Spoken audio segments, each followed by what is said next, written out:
Students, today our topic is blood supply of heart. So heart is supplied by a pair of coronary arteries, right and left. Right coronary artery, it arises from anterior aortic valve.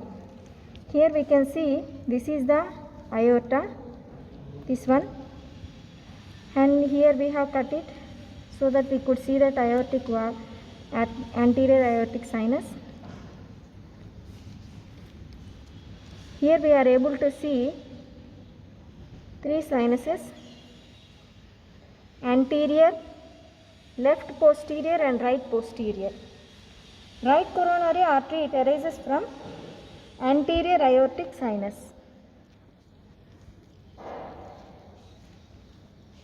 Anterior aortic sinus here. This is the right coronary artery.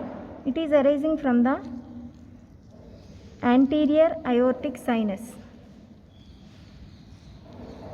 And then after origin, it travels between the pulmonary trunk and right auricle, and then it passes in the right atrioventricular groove downwards and to the right towards the inferior border of the heart, and then posteriorly it travels in the right posterior atrioventricular groove, and then it travels till towards the crux of the heart. Crux of the heart is the point where the interatrial septum, posterior part of interventricular septum and posterior parts of atrioventricular septum meet. While the right coronary artery is passing along its course, it gives numerous branches.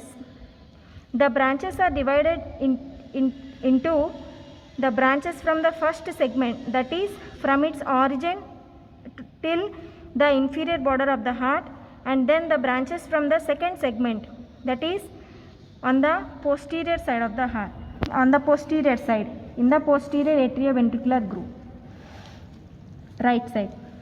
Now coming to the branches from the first segment. These are again divided into ventricular rami and atrial rami. First coming to the ventricular rami. In ventricular rami, this right coronary artery, it gives branches. The first branch it gives is right conus artery, which anastomoses with the similar branch of the left coronary artery to form annulus of Vuissens. Both these supply the infundibulum of the right ventricle. And later on, the next branch is ventricular rami, right anterior ventricular rami.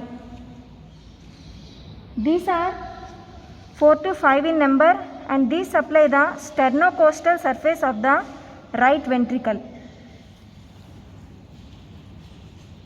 Now coming to the atrial rami. The atrial rami, this right coronary artery, it also gives branches to the right atrium and sinoatrial nodal branch. Mostly in 65% of the subjects, the sinoatrial nodal branch, it arises from the right coronary itself, whereas in 35% of the subjects, this sinoatrial nodal branch, it arises from the circumflex branch of left coronary artery. And then these are the branches of from the first segment. Now coming to the branches from the second segment. Once this right coronary artery, after turning around the inferior border of the heart, it lodges in the posterior part of right atrioventricular groove, and then it provides right posterior ventricular rami, right posterior ventricular rami and right posterior atrial rami, and along with those it also gives a branch known as posterior interventricular branch. According to the origin of posterior interventricular branch, coronary dominance is determined. Means if the coronary posterior interventricular branch it arises from the right coronary, then it is called as right coronary predominance, and if it arises from the left coronary, it is called as left coronary predominance. Here the posterior interventricular branch is arising from the left coronary. I will show you the right coronary predominance.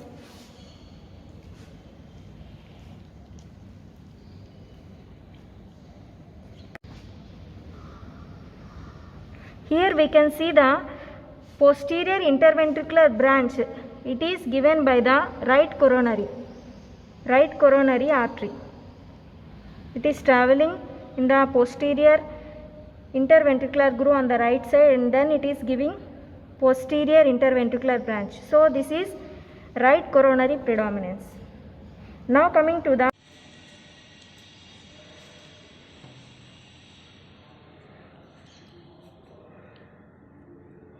right coronary artery. In its first segment, it gives right marginal artery, and then also it supplies the sinoatrial node.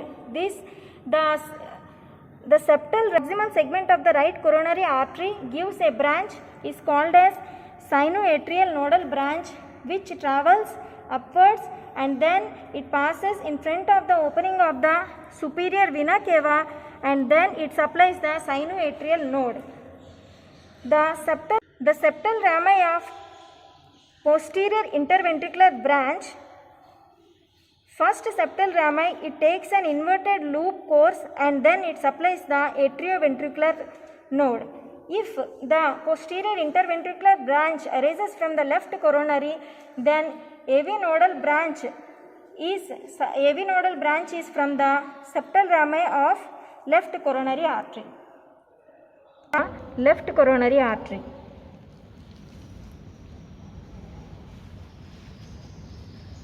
Left coronary artery, it arises from the left posterior aortic sinus.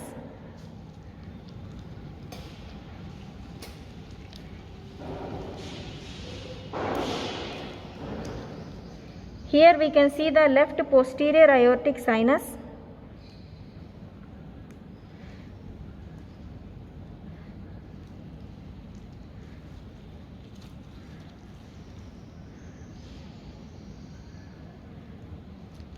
This one, left posterior aortic sinus, and here this is the left coronary artery. This left coronary artery, after emerging, it passes on the left side of the pulmonary trunk, in between the pulmonary trunk and in between the left auricle, and then it comes and it divides into two branches, circumflex artery and then anterior interventricular artery. This is the circumflex artery and then this is the anterior interventricular artery. Sometimes these two branches also they may arise from the left posterior aortic sinus. Now coming to the anterior interventricular artery. Anterior interventricular artery, this is the anterior interventricular artery branch of left coronary. It passes in the anterior interventricular groove till towards the insula epicis cordis, and then it turns posteriorly and then here it anastomoses with the posterior interventricular artery. This anterior interventricular artery, while passing through this anterior interventricular groove, it gives right and left ventricular rami, of which left ventricular rami are prominent. One of the large left ventricular rami, which is a branch of anterior interventricular artery, is diagonal artery. This is the diagonal artery. Sometimes this diagonal artery, it arises at the junction of the bifurcation of anterior interventricular artery and circumflex artery. Then it is called trifurcation of the left coronary artery. In addition to the ventricular rami, this anterior interventricular artery, it also provides septal rami. These septal rami, they supply the anterior superior 2/3 of the interventricular septum. Now coming to circumflex artery. This circumflex artery, it travels in the left part of the atrioventricular groove on the anterior side, and then it crosses the left border of the heart, and then it travels in the posterior part of the left atrioventricular groove, and then it anastomoses with the right coronary artery near the crux of the heart. Here this left circumflex artery, it gives a branch called as left marginal artery, and also it gives atrial and ventricular rami to the left atrium and left ventricle. Sinoatrial nodal artery, sometimes in 35% of people, arises from the circumflex artery. In that case, it arises and it crosses the left auricle, and then it encircles the superior vena cava before it supplies the sinoatrial node. And sometimes this circumflex artery, it continues as posterior interventricular artery. And another branch is atrial branch of circumflex artery, which anastomoses with the similar branch of the atrium along the anterior atrial wall to form Kugel's artery. Such anastomosis is known as Kugel's artery. Right coronary artery, to summarize, it supplies the right atrium and most of the part of the right ventricle except a strip along the anterior interventricular septum, and also it supplies the sinoatrial node and atrioventricular nodes. Left coronary artery, it supplies left atrium, left ventricle and anterior superior part of 2/3 of the interventricular septum, whereas the posterior inferior 1/3 part of the interventricular septum, it is supplied by right coronary artery. As we discussed earlier, coronary predominance, it is determined by the origin of posterior interventricular artery. If it arises from the right coronary, it is known as right coronary predominance, and if it is arises from the left coronary, it is called as left coronary predominance. In left coronary predominant persons, in case of left coronary artery block, as it supplies most of the left ventricle and also the interventricular septum, the blockage in the left coronary artery leads to failure. It affects the systemic circulation.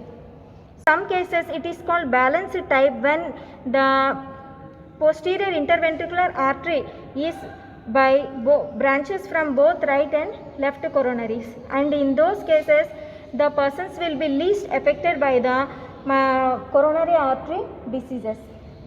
In subepicardial fat, there will be anastomosis between the branches of the coronary arteries and branches of the diaphragmatic arteries and internal thoracic arteries.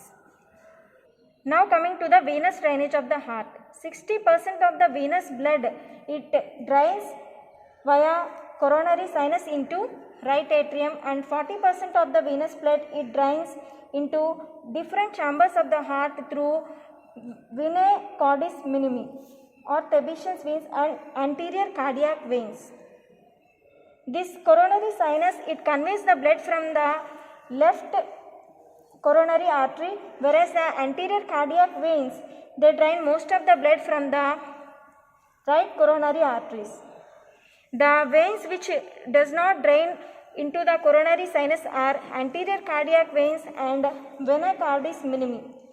These anterior cardiac veins they open directly into the right atrium, and they drain the infundibulum of the right ventricle and they end in the right atrium. This venae cordis minimi, these veins open into different chambers of the heart through foramina minimarium.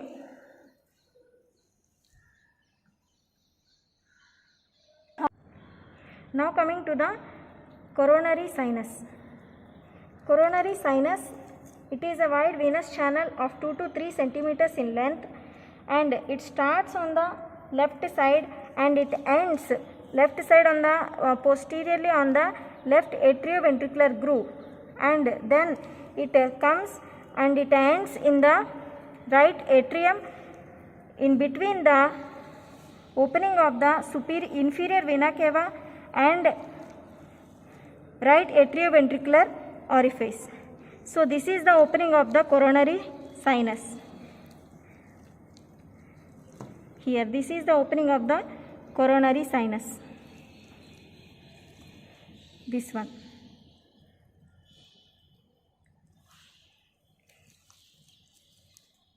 And this coronary sinus opening it is guarded by a valve which is developed from the lower part of the right venous valve. And this coronary sinus it is developed from the left horn and body of the sinus venosus. What are the tributaries or the veins draining into this coronary sinus? Great cardiac vein. It begins from the apex of the heart and then it travels along the anterior interventricular groove, and then it turns left side and it joins with the coronary sinus, and it receives the left marginal vein close to its termination into the coronary sinus. And the other tributary is middle cardiac vein. It passes from the apex along the posterior interventricular groove and it terminates close to the right end of the sinus. And the other is small cardiac vein, which is present in the right posterior atrioventricular groove, and it receives the right marginal vein and then it drains into the coronary sinus. And there is posterior vein of left ventricle, and it drains the inferior surface of the left ventricle and ends in the sinus on the left side of the middle cardiac vein. And the other is oblique vein of left atrium. This is actually the remnant of duct of Cuvier, and this is connected by a fibrous thread, and this thread lodges within the ligament of left vena cava.